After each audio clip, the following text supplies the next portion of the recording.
Question है missing number का। यहाँ पर प्रश्न में 3 आकृतियाँ दी हुई है, आप देख सकते हो, और आकृति में संख्याएं लिखी हुई है। लेकिन यहाँ पर आप ये भी देख लीजिए कि जो तीसरी आकृति है, तीसरी आकृति में प्रश्न चिन्ह दिया हुआ है।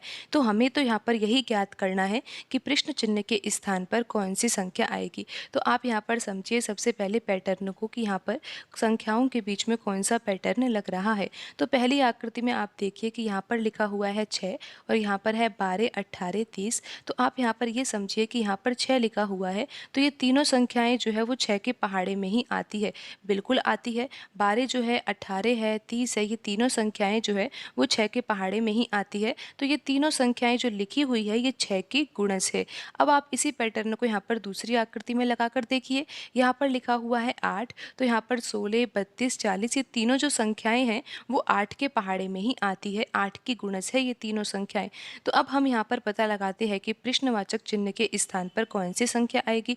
प्रश्नवाचक चिन्ह के स्थान पर वो संख्या आएगी जिसके पहाड़े में ये तीनों संख्याएं आती हो, 36, 18, 27। तो आपको ऐसा लग रहा होगा कि यहाँ पर 9 आना चाहिए, बिल्कुल आना चाहिए। अगर यहाँ पर प्रश्नवाचक चिन्ह के स्थान पर संख्या 9 आती है तो 9 के पहाड़े में 36 भी आता है, 18 भी आता है और 27 भी आता है।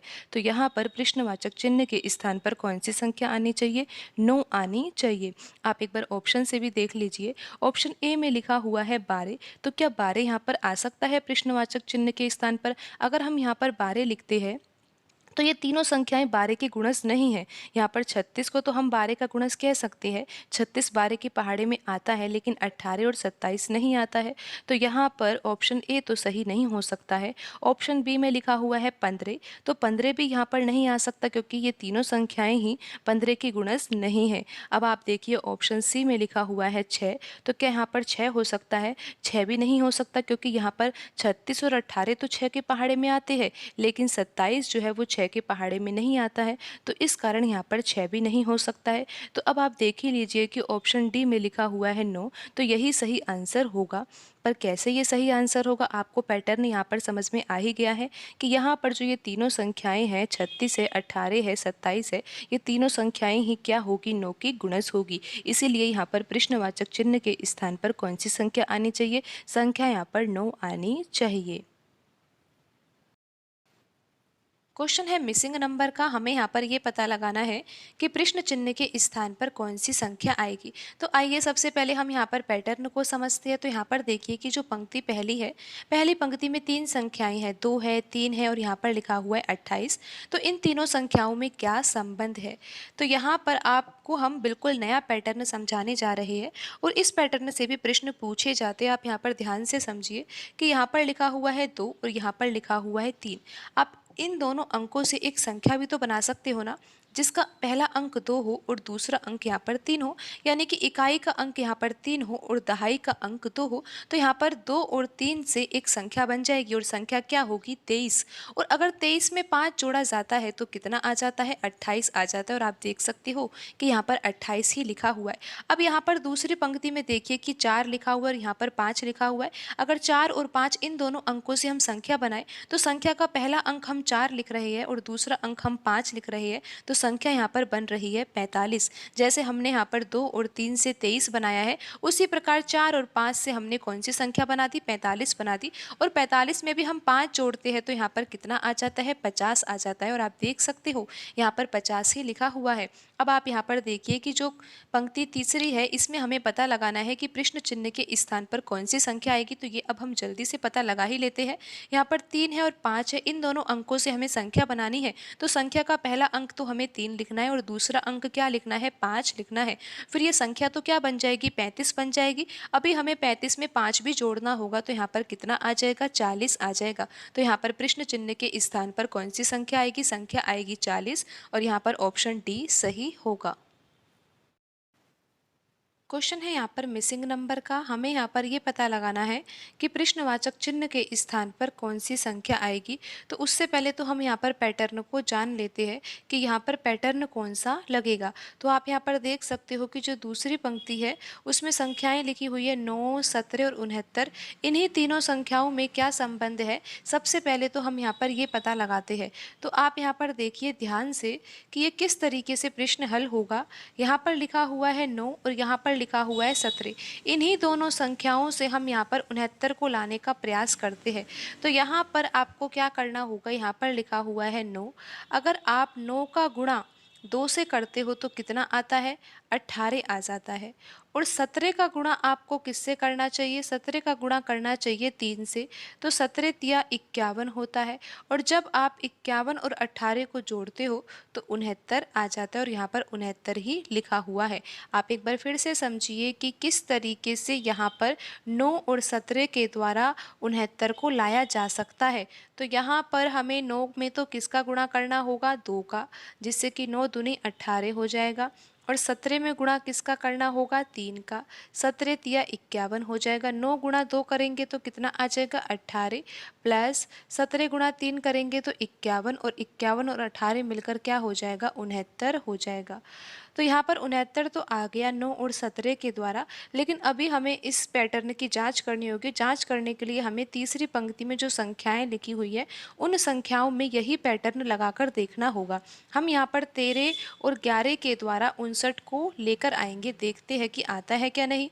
तो हमें पता है कि 13 में तो हमें 2 का गुणा करना है, क्योंकि यहाँ पर हमने 9 में किसका गुणा किया था, 2 का। तो यहाँ पर 13 में 2 का गुणा करेंगे, फिर प्लस लगाकर यहाँ पर 11 में किसका गुणा करेंगे, 3 का गुणा करेंगे। तो यहाँ पर आप देखिए 13 गुणा 2 करेंगे तो 13 दूनी कितना आ जाएगा, 26 आ जाएगा। फिर हम यहाँ पर प्लस लगाएंगे और 11 गुणा 3 करेंगे तो कितना आ जाएगा, 33 आ जाएगा। और जब हम यहाँ पर 26 और 33 को जोड़ेंगे तो कितना आ जाएगा, ये आ जाएगा 59 के बराबर। तो ये पैटर्न बिल्कुल सही है। तो यहाँ पर अब हम ये पता लगा लेते हैं कि प्रश्नवाचक चिन्ह के स्थान पर कौन सी संख्या आएगी। तो यहाँ पर लिखा हुआ है 5, तो 5 का गुणा अगर हम यहाँ पर 2 से करते हैं, हमें 2 से ही करना होगा, क्योंकि यहाँ पर हमने 9 में गुणा किसका किया है, 2 का। 13 में किसका गुणा किया है, 2 का। उसके बाद हम यहाँ पर प्लस लगाएंगे, फिर यहाँ पर 13 लिखा हुआ है तो 13 में तो हमें किसका गुणा करना है, 3 का, क्योंकि यहाँ पर 17 में हमने किसका गुणा किया था, 3 का गुणा किया था। तो यहाँ पर हम 3 का गुणा कर देंगे। 5 गुणा 2 करेंगे तो कितना आ जाएगा, 10 आ जाएगा। और 13 गुणा 3 करेंगे तो कितना आ जाएगा, 39 आ जाएगा। और 10 और 39 मिलकर क्या बन जाएगा, ये बन जाएगा 49। तो यहाँ पर प्रश्नवाचक चिन्ह के स्थान पर कौन सी संख्या आएगी, 49 आएगी। और आप ये देख सकते हो कि कौन से ऑप्शन में आंसर लिखा हुआ है। यहाँ पर ऑप्शन बी सही होगा, क्योंकि यहाँ पर 49 लिखा हुआ है। क्वेश्चन है नंबर सीरीज का। प्रश्न में नंबर सीरीज दी हुई है।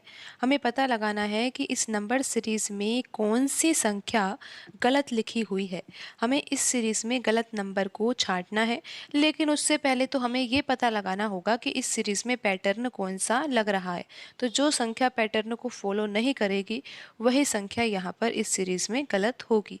तो आइए सबसे पहले हम पैटर्न को जानते हैं, फिर ये देखते हैं कि कौन सी संख्या उस पैटर्न को फॉलो नहीं कर रही है। तो आइए सबसे पहले हम यहाँ पर पैटर्न को ही जानने का प्रयास करते हैं। शुरुआत में लिखा हुआ है 125 और 125 से प्राप्त करना है 75। तो हम यहाँ पर लिख लेते हैं 125 और बराबर में क्या आना चाहिए, 75 आना चाहिए। तो यहाँ पर अगर हम 125 में 3/5 से गुणा कर देते हैं तो 75 आ जाएगा।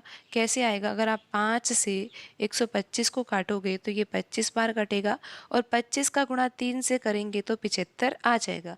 तो अगर 125 में गुणा 3/5 से किया जाता है तो यहाँ पर 75 आ रहा है। तो अभी हम इस पैटर्न को सही थोड़ी ना मानेंगे। अभी तो हम यहाँ पर ये जांच करेंगे कि 75 से 45 को प्राप्त करने में क्या यही पैटर्न लग रहा है या फिर कोई और पैटर्न लगाने की यहाँ पर आवश्यकता है। तो 75 में भी अगर हम यहाँ पर 3/5 से गुणा करते हैं तो कितना आता है, 5 से 75 कट जाएगा, कितनी बार, 15 बार कटेगा, और 15 का गुणा 3 से होगा तो 45 आ रहा है। तो ये पैटर्न यहाँ पर बिल्कुल सही है। अब हम आगे पैटर्न लगाते हैं और देखते हैं कि कौन सी संख्या पैटर्न को फॉलो नहीं कर रही है। तो यहाँ पर लिखा हुआ है 45 और 45 के बाद अगली संख्या लिखी हुई है 25। तो 45 में अगर हम 3/5 से गुणा करते हैं तो देखते हैं कितना आता है, आना क्या चाहिए, 25। तो यहाँ पर हम 25 लिख देते हैं और देखते हैं कि 25 आ रहा है या नहीं। तो आप यहाँ देखोगे कि 5 से आप 45 को काटोगे तो ये तो 9 बार कटेगा और 9 का गुणा 3 से करेंगे तो 27 आएगा। लेकिन यहाँ पर तो क्या लिखा हुआ है 25। आप समझे यहाँ पर कि अगर हम 45 गुणा 3/5 करते हैं तो यहाँ पर क्या आना चाहिए, 27 आना चाहिए। लेकिन यहाँ पर जो सीरीज दी हुई है उसमें क्या लिखा हुआ है 25, तो 25 तो यहाँ पर आना ही नहीं चाहिए। तो अभी आप देखिए कि यहाँ पर अब हम मान लेते हैं कि 25 के स्थान पर 27 है, तो 27 इस सीरीज को फॉलो कर रही है कि नहीं, इस यहाँ पर जो पैटर्न लग रहा है उस पैटर्न को फॉलो कर रही है या नहीं।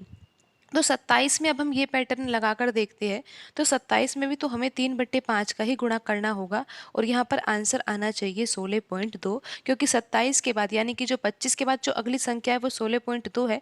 लेकिन 25 तो हम यहाँ पर मान ही नहीं रहे, हम तो यहाँ पर 27 को लेकर चल रहे हैं।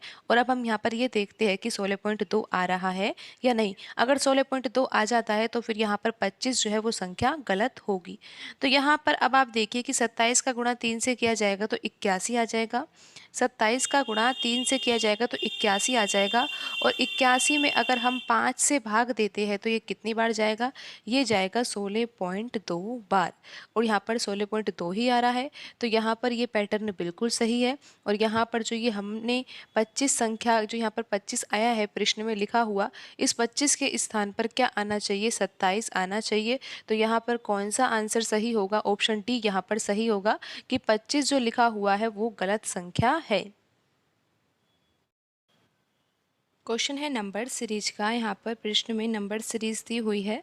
हमें पता लगाना है कि इस नंबर सीरीज में प्रश्नवाचक चिन्ह के स्थान पर कौन सी संख्या आएगी।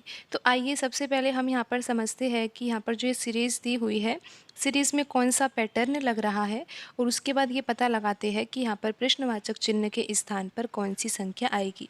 सबसे पहले हम यहाँ पर डिफरेंस देखते हैं। शुरुआत में लिखा हुआ है 27 और उसके बाद अगली संख्या है 38। तो यहाँ पर 27 में हम क्या जोड़े जिससे 38 आ जाए, या फिर हम यहाँ पर ये देख रहे हैं कि 38 में से 27 घटाए तो यहाँ पर कितना अंतर आता है।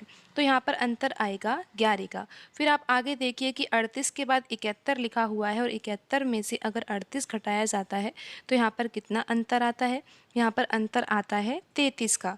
तो आपको यहाँ पर इतना समझ में आ रहा है कि यहाँ पर जो अंतर आएगा 71 में से 38 घटाएंगे तो ये अंतर आएगा 33 के बराबर। फिर आगे देखिए कि 71 के बाद जो अगली संख्या है वो क्या है, 126।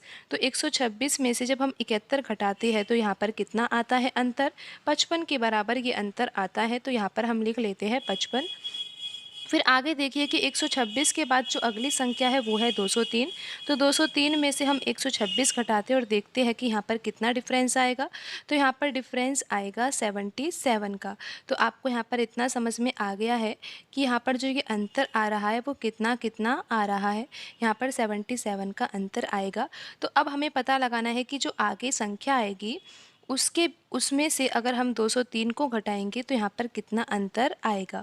तो उससे पहले तो हमें ये समझना होगा कि यहाँ पर जो 11 है, 33 है, 55 है, 77 है, इन संख्याओं में क्या पैटर्न है। आप समझिए कि 11 को लिखा जा सकता है 11 गुणा 1, 33 को लिखा जा सकता है 11 गुणा 3, 55 को लिखा जा सकता है 11 गुणा 5 और यहाँ पर 77 को लिखा जा सकता है 11 गुणा 7। तो यहाँ पर आप देखिए 1 है, 3 है, 5 है, 7 है, तो यहाँ पर आगे आना चाहिए 11 गुणा 9। तो यहाँ पर 11 गुणा 9 यानी कि 99।